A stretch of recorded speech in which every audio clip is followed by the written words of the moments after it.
এক জোড়া কবুতর নিয়ে আজ চলে যাব ডিমলেট পার্কে।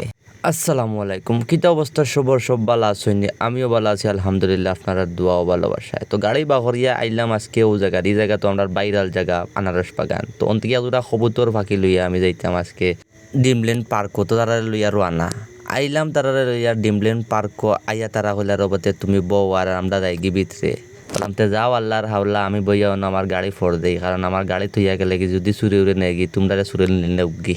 তো তারা গেলা কি তারা টিকিট উকেট লইয়া ডিমল্যান্ড পার্কের ভিতরে আমারে হইলা, আমি বললাম না রবো আমার গাড়ি থইয়া যাইতাম পারতাম না। তো আমার গাড়ি থইয়া আমি গাড়ির মাঝে বই রইলাম। পরে আইলাম তারা লইয়া আওয়া পরে আমার একটা টিপ রাখা গেলাম কি প্যাসেঞ্জারের বাড়াইত গিয়া প্যাসেঞ্জার লইয়া রওনা দিলাম। আর আজকে যাইতাম একটা বিয়াত। আর জানুয়ারি মাসের আজকে 3 নম্বর বিয়া খাইলিমু রয়্যাল সেন্টারও। প্যাসেঞ্জারে কইলার বতে খাইয়া হইয়া একলগে আমরা যাইমু কি তুমিও খাইলিও? কইলাম ঠিক আছে আমিও খাইলিমু। তো তান্তানোর লগে হইয়া গেলাম কি সেন্টারের ভিতরে গিয়া খাওয়া দাওয়া করিলিমু। তো আজকে পর্যন্ত সব ভালো, তো আসসালামু আলাইকুম।